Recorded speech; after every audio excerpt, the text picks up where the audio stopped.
Old-fashioned psychiatry will tell you that mental health problems are to do with brain chemistry or faulty genes.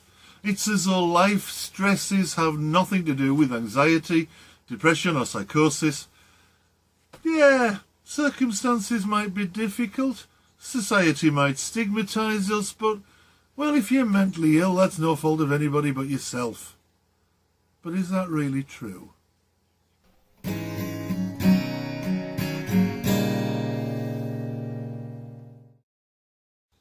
I'm thinking about my time 30 years ago in the English city of Lincoln and wondering just how realistic this idea of faulty genes really is. Please join me on my journey back to early adulthood, to the places I went, the people I knew.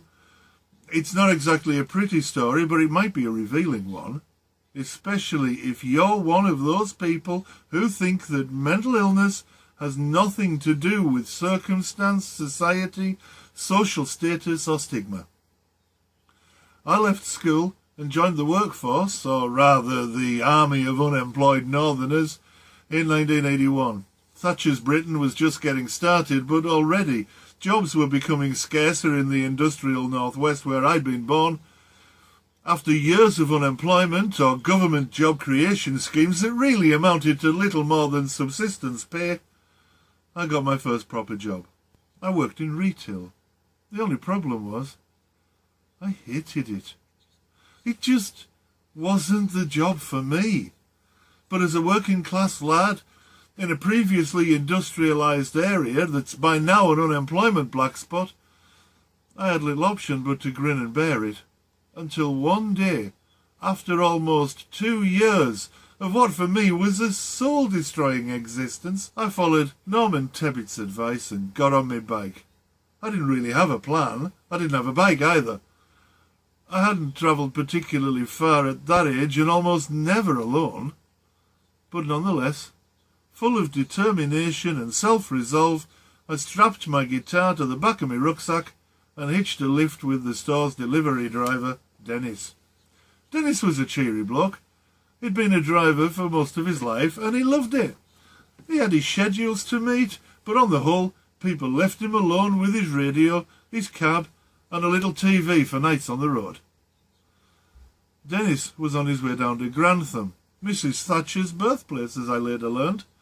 4 hours or so later, I clambered back out of Dennis's cab and looked around. What the hell had I done? The first night I copped out. Stayed in a bed and breakfast in Newark. I'd never slept rough before, and I really didn't fancy the prospect. Well, that was fine, but I couldn't do it forever. I hadn't enough money to stay in B&Bs very often, so began a life of sleeping out and busking for coppers. I'd expected that the pickings for a street singer would be pretty good in the affluent south. Little did I know that Nottinghamshire was hit just as badly as my native West Cumbria. I didn't even know that Nottingham wasn't really in the south. It was a long way south for me. These were Midlands mining communities, very like those back at home. And they were in a mess too. I won't labour on the time I spent out of doors. There's not really all that much to say. When you've seen one park bench, you've pretty much seen them all. The interesting thing for me was what happened next. What happened when I got to Lincoln. My first port of call was Lincoln YMCA. A fairly small hostel at the time, although it soon expanded with the addition of a large annex, bringing the total to 96 beds, plus staff accommodation. The Y took me in even though I had no money to pay them. They fed me on account, gave me a room and a bed, and helped me to complete the DHSS, now DWP, claim forms for social security payments and housing benefit. That claim typically took around 6 weeks to process, and the Y let me stay there on trust until my money came through and I paid them what I owed for the food I'd eaten while I was waiting. I could have taken the money and ran. Some did exactly that, leaving the hostel to try to make up for 6 weeks of lost income, at a time when the Salvation Army was closing a hostel a week because of funding problems. That was a big risk that the Lincoln YM took to support newcomers. By the time I made it to the Y, I'd seen some pretty harrowing things. I'd been scared that much that anxiety had become a kind of habit, and I was more than a little paranoid. Looking back, it's clear that the staff at the hostel must have seen the signs, no matter how much I tried to hide them, because they all made me feel at ease.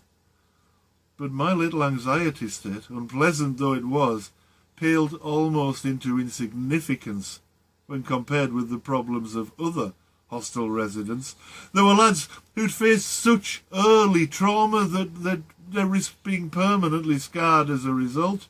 Emotional instability and depression were commonplace, as were anger, and psychosis was never too far away. Some residents turned to alcohol or other substances to cope with their demons, hence the hostel's strict ban on both. Many harmed themselves, some harmed others.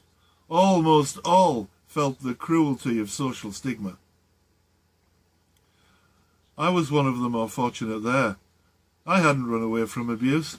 I'd just been bored with my job and too bloody-minded to go back home when things got tough.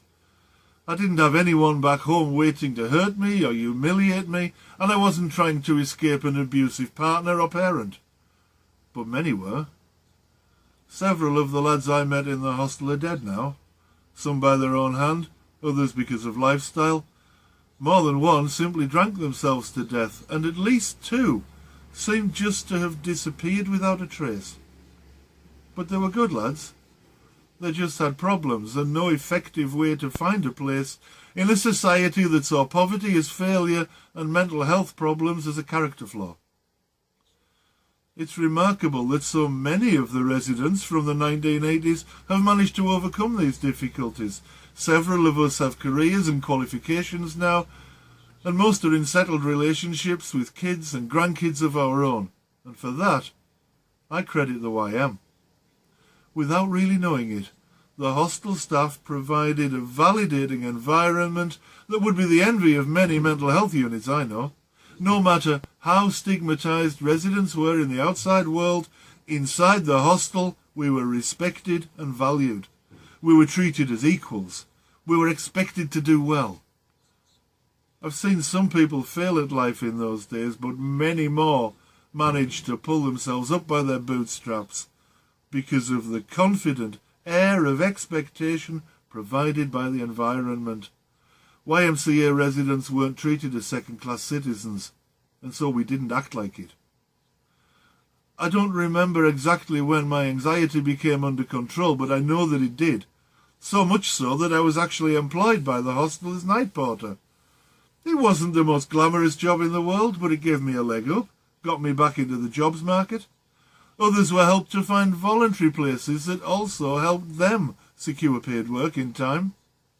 Many who'd suffered from what I now recognise as diagnosable mental disorders overcame their problems and made their way into the world because of the nurturing but not too cosseting environment of Lincoln YMCA. That's one of the reasons why I bang on about environment and expectation so much in my training. It's impossible to overestimate the influence of a validating environment and the expectation of success. The staff at the Y didn't focus upon problems, illness or obstacles. Instead, they focused upon progress, upon solutions, upon achievements. That's the real key to mental health recovery. That's why stigma is so damaging, and why social attitudes and theoretical expectations are so important. In an earlier video I used the phrase therapeutic optimism, and I'll use it again. That's the vital ingredient, so often missing in the environment of people with mental health problems. It's not enough to be sympathetic. Anyone can do that. What really counts is sustained therapeutic optimism and the persistence to do relatively simple things respectfully, repeatedly, and well. Treat people with dignity, respect their humanity, expect them to succeed, and help them to overcome whatever practical hurdles they face.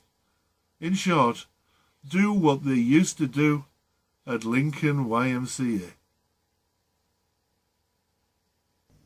I'm Stuart Sorensen, and this is Mind the Care training. If you found this video useful or helpful in any way, please feel free to share it around and click the like button.